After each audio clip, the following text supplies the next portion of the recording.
moment that you knew you wanted to be a conductor? I didn't know it.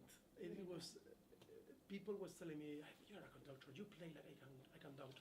I remember once that I was accompanying singers in a competition, and in the jury was Renata Scotto, and she came to me and she told me, I think you're a conductor. So, and I wasn't moving the arms. It was the way I was playing. So, Oh, wow. for many years, people was telling me that. So, it became natural to me. And like I told you, when I was rehearsing with musicians, I would, express or do this sound like that. So all these were already conducting gestures. That's neat.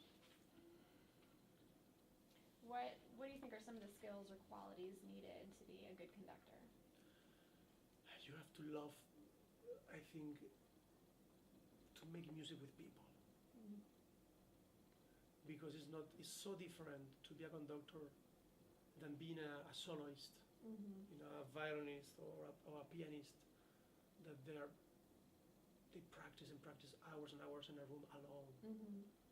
And to be a conductor, I think, you have to love making music with people and to communicate and to explain the vision of a piece, of a masterpiece, your interpretation, what you think the composer. It's also kind of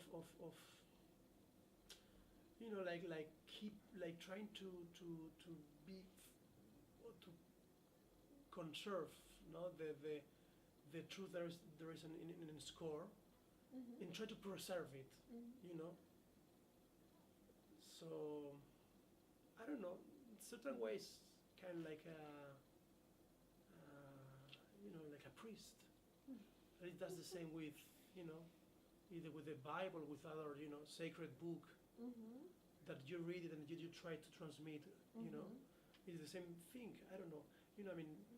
We study so many hours in home and think about and how to phrase certain sections and certain motifs, certain themes, which kind of colors to give, or you have in your mind, or what you think that the composer would have wanted to do. Right. So there is a lot of thinking, there is a lot of struggling in the process at the same time. But you have to love it. You have to love what you are doing. I think this is the best thing I can do. Because for me it's not a job. For me it's not a profession even. For me it's just my life. So I can do what I love with people. What's the hardest part about it? The hardest part, I think, is probably to deal with the non-musical part of the business. This I hate. What do you mean, the musical part? Administrations, Okay. Why? Because, when you reduce things to numbers and to sell tickets, and it's hard for us musicians, Right. To balance what to do, what Right. I'm supposed to program in Right. order to sell more tickets. This is the thing that is the part that I don't like. But at the same time, of course, you have to give people also what they like. Right. Right. So we have to find a balance. Right. But that part probably is the most difficult. Ideally, I would like to be home, study the great masterpieces, and then just go to an orchestra, choose whatever I like to conduct, and just do it. But it's not, of course, always like that. No, at least not now.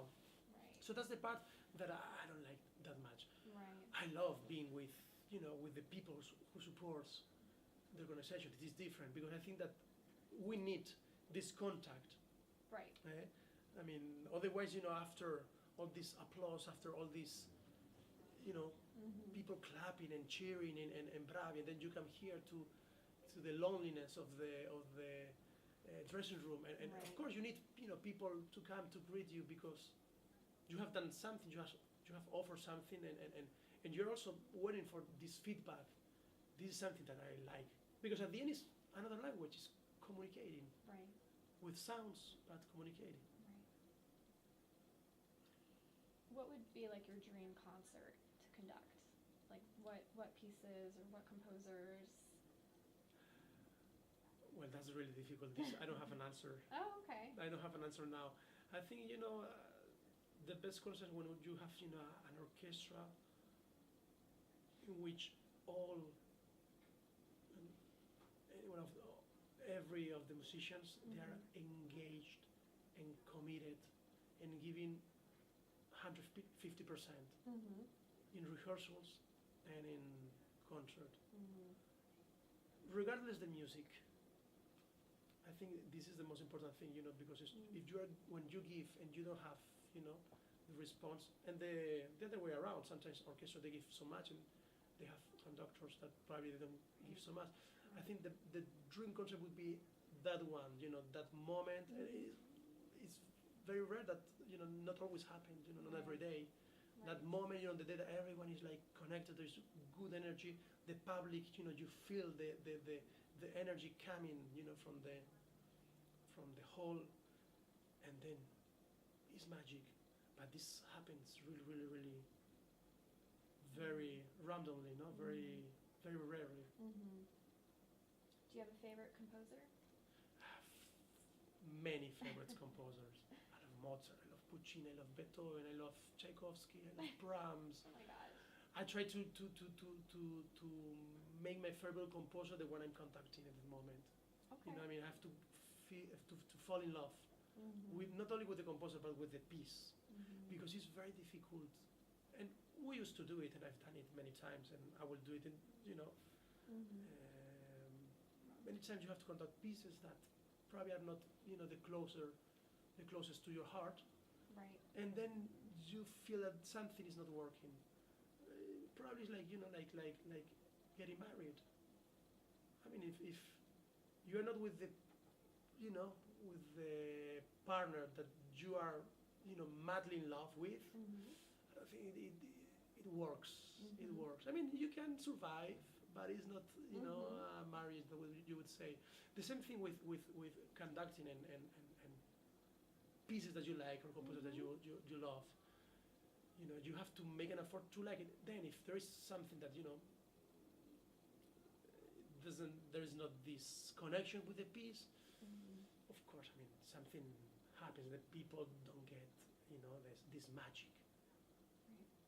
What do you do during the off season? Well, I don't have off season because Okay. when we're off season here, I'm in Europe conducting, or Okay. in the summer in different places. Now I'm going to Brazil, Oh, okay. then I'm going to Armenia, and afterwards I'm going to Cincinnati, and then to Spain, and then to Peru. So Okay. I'm really You're year-round. year-round season. Well, what do you enjoy doing in your free time outside conducting, outside music? Nothing, Nothing? just silence. Silence. I mean, I think it's so important, silence, because the material that I'm working with is sound. The whole day with sounds.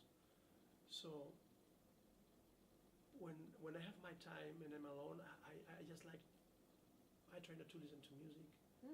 Just beautiful landscape and just silence. I think that then I can appreciate even more the way of making, of producing sound. So I would say not much. I don't have hobbies. I mean, this is my No hobby. other This is what nothing that I mean. That's what I'm doing my whole life. What I love. So I don't have other than that. My family, of course. I spending time with my daughters, with my wife, with my family, my parents when I can. But if I am alone and I can just silence is the best gift. How old are your daughters? 3 years old and 2 years old. 3 and 2. Cool. What do you love about living in Palm Beach? Palm Beach is a very quiet city. I've lived in here. Now I live down south in Miami, Okay. and it's another kind of city. Okay. You're Very in noisy Miami? city. Okay. I loved very much when I was here in Palm Beach because it's so quiet, and that's the thing that I love the most of this city. And but I travel so much that, but Palm Beach for me, I have a lot of memories because that was my debut in America was here. Mhm. You know, I met my wife in here, this theater, because Oh, she used really? to sing in the chorus of Palm Beach Opera. Okay. You know, and we lived here 5 years, so I have a lot of memories in Palm Beach. That's great. Those were all the questions I had. Do you feel like there's anything we didn't talk about? Anything readers should know about the orchestra or No, I about think you? we have said a Okay. lot of I things. think we did. Thank you so much. Thank you so much. Thank you so much. Thank you.